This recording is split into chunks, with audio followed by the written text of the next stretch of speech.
Shalom Bapak Ibu Saudara-saudaraku yang terkasih dalam Tuhan Yesus Kristus. Selamat malam, salam sejahtera bagi kita semua, dimanapun saudara-saudara berada. Selamat datang kembali di Renungan Kristen pada malam hari ini. Kiranya kekuatan dan sukacita oleh Roh Kudus terus melimpah dalam hati dan kehidupan saudara semua. Dan semoga saudara semua dalam keadaan sehat selalu. Pada malam hari ini, sebelum kita mendengarkan renungan firman Tuhan, mari terlebih dahulu kita berdoa. Terima kasih ya Bapa di dalam kerajaan sorga, Bapa yang ajaib dan mulia, Bapa yang kekal, di dalam nama Tuhan Yesus Kristus. Kami mengucap syukur ya Tuhan Yesus yang baik, oleh karena pertolongan-Mu di sepanjang hari, kami boleh dimampukan Tuhan untuk melewati hari ini, melakukan tugas tanggung jawab kami, mengerjakan segala aktivitas kami dengan pertolongan Tuhan. Saat ini ya Tuhan, kami akan mendengarkan firman-Mu. Berilah kami pengetahuan dan bimbinglah kami umat-Mu ini, agar apa yang Engkau firmankan dapat bekerja sesuai kehendak-Mu. Bukalah hati dan pikiran kami ya Bapa, untuk mendengar dan menerima firman-Mu dengan baik, dan kiranya firman-Mu ini boleh kami lakukan di dalam setiap kehidupan kami, dan menjadi berkat bagi kehidupan kami. Berfirmanlah ya Tuhan, kami sudah siap menerima firman-Mu. Di dalam nama Tuhan Yesus Kristus kami berdoa. Amin. Bapak Ibu Saudaraku yang terkasih, ayat renungan kita pada malam hari ini terdapat dalam kitab Yesaya pasal 59 ayat 1 yang berkata demikian. Sesungguhnya tangan Tuhan tidak kurang panjang untuk menyelamatkan, dan pendengarannya tidak kurang tajam untuk mendengar. Bapak Ibu Saudaraku yang diberkati Tuhan, ketika mendengar tangan yang teracung, pasti kita memiliki pengalaman yang berbeda.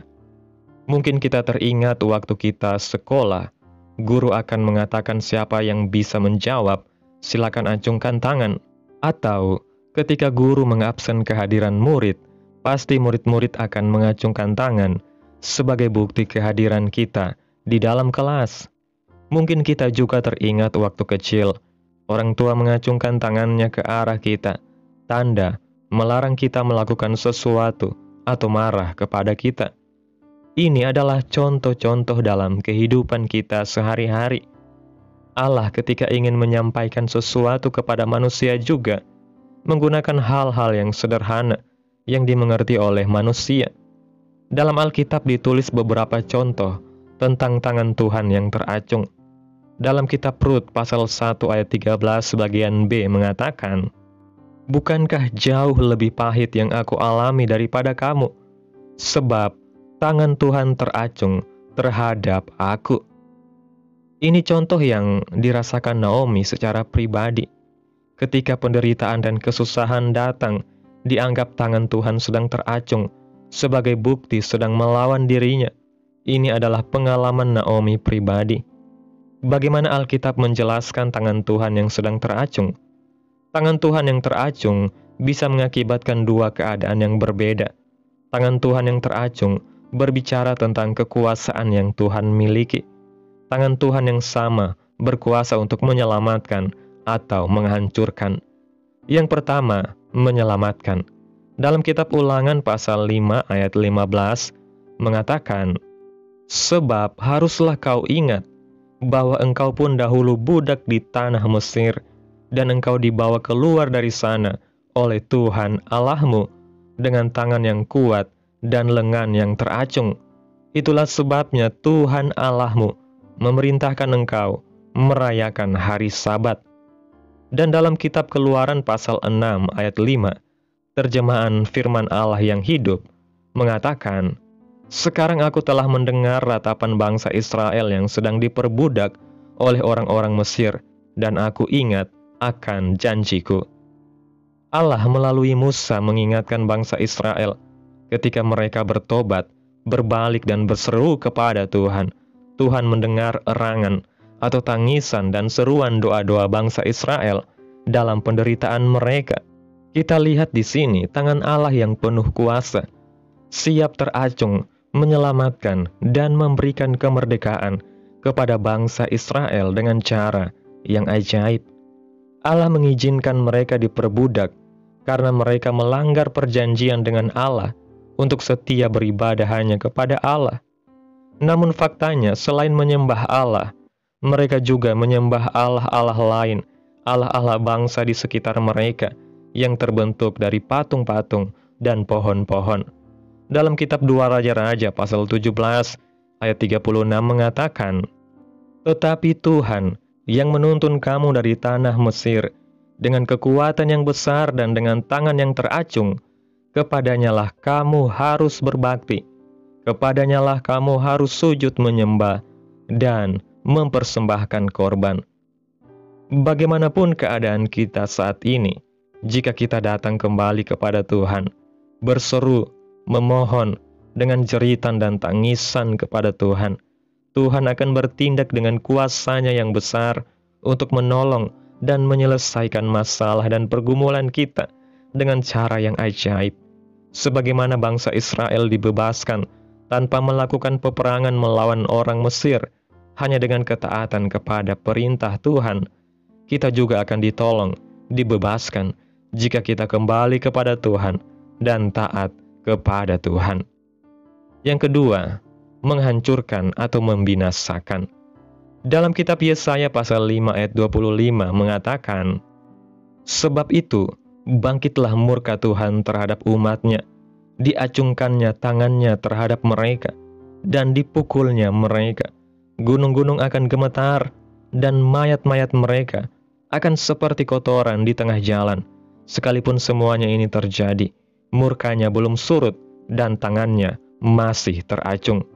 Yeremia 21 ayat 5 mengatakan, "Aku sendiri akan berperang melawan kamu dengan tangan yang teracung, dengan lengan yang kuat, dengan murka, dengan kehangatan amarah, dan dengan kegusaran yang besar."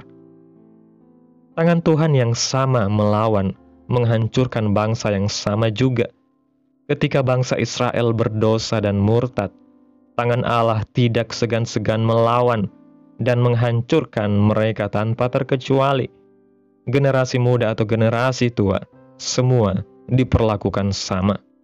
Jadi kita melihat di sini, Allah kita adalah Allah yang penuh dengan belas kasihan kepada yang mau kembali kepada Tuhan, tetapi juga Allah yang murka bagi mereka yang murtad dan berdosa.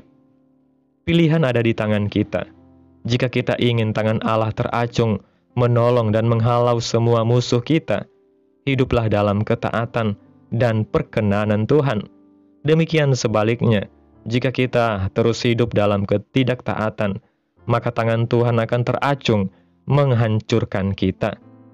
Allah sebenarnya tidak pernah menginginkan seseorang pun hancur atau binasa. Allah selalu memberikan kesempatan. Allah juga tidak pernah memaksakan siapapun juga. Allah memberikan kehendak bebas kepada manusia untuk menentukan pilihannya. Pilihan kitalah yang menentukan sikap Allah terhadap kita. Jadi, yang menjadi persoalan adalah diri kita sendiri, bukan Allah. Bapak Ibu Saudaraku yang diberkati Tuhan, jika kita melihat lebih dalam, sesungguhnya tangan Tuhan yang teracung bukan sekedar gambaran kuasa ilahi yang abstrak, melainkan sebuah tanda bahwa Allah senantiasa aktif dan terlibat dalam perjalanan umat-Nya. Ketika bangsa Israel berseru kepada Tuhan dalam penderitaan mereka di Mesir, tangannya yang teracung menjadi lambang kasih, perlindungan, dan pembebasan. Namun saat yang sama, ketika bangsa itu kemudian berbalik dari Tuhan, menyembah berhala, dan menolak kebenaran, tangan yang sama itu juga teracung untuk menghukum dan menghancurkan mereka. Dengan demikian kita memahami bahwa Allah yang kita sembah bukanlah Allah yang setengah-setengah dalam bertindak. Ia bukan hanya Allah yang penuh kasih, tetapi juga Allah yang adil dan kudus. kasih dan murka Allah berjalan seiring, bukan dalam pertentangan, melainkan dalam keseimbangan ilahi yang sempurna. Kasih-Nya menuntun kita kembali, memberi kita kesempatan untuk bertobat, tetapi keadilan-Nya menuntut bahwa dosa tidak bisa dibiarkan tanpa hukuman.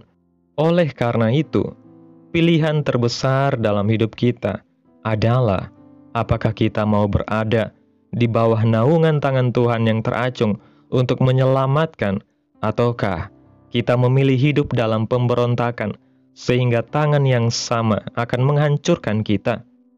Jawabannya bukan ada pada Allah, melainkan pada sikap hati kita sendiri. Apakah kita mau taat dan berserah, atau keras hati dan menolaknya? Kehidupan kita hari ini tidak jauh berbeda dengan kisah Israel.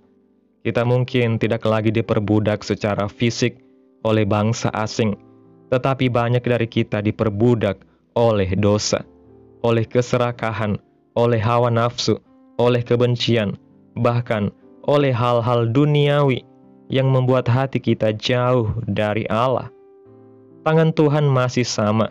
Ia masih teracung untuk menolong, menyelamatkan, dan memberikan jalan keluar bagi setiap pergumulan kita.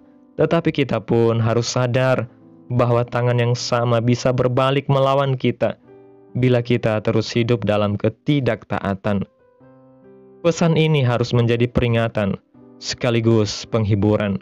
Peringatan karena kita diingatkan bahwa hidup dalam dosa dan murtad akan mendatangkan murka Allah. Penghiburan karena saat kita berseru dalam kerendahan hati dan pertobatan, tangan Tuhan yang teracung itu akan segera bekerja, membela kita, membebaskan kita, dan membawa kita kepada kemenangan. Maka, marilah kita memilih dengan bijak. Janganlah kita menunda untuk kembali kepada Tuhan. Selagi hari masih siang, selagi nafas masih ada, selagi kesempatan masih diberikan, mari kita memilih hidup dalam ketaatan penuh kepada Tuhan. Sebab hidup dalam ketaatan berarti hidup dalam perlindungan tangan Allah yang ajaib, dan tidak ada kuasa manapun yang dapat melawan kita jika Allah yang Maha Kuasa sudah mengacungkan tangannya untuk membela kita. Amin. Tuhan Yesus memberkati. Demikianlah renungan firman Tuhan pada malam hari ini. Biarlah menjadi berkat bagi saudara yang sudah mendengarkan. Dan untuk menutup renungan pada malam hari ini, mari kita berdoa. Terima kasih Tuhan Yesus yang baik, Engkau Allah yang kudus dan kekal, Bapa yang penuh kasih, Bapa di dalam kerajaan sorga. Kami bersyukur Tuhan atas pertolongan-Mu, penyertaan-Mu, juga atas kasih dan berkat-Mu dalam hidup kami. Kami berbahagia dan bersyukur atas kebaikan Tuhan dalam hidup kami. Terima kasih Tuhan buat penyertaan-Mu di sepanjang hari yang telah kami lewati. Hingga pada malam hari ini, kami boleh bersyukur lagi di hadapan Tuhan melalui doa dan renungan pada malam hari ini.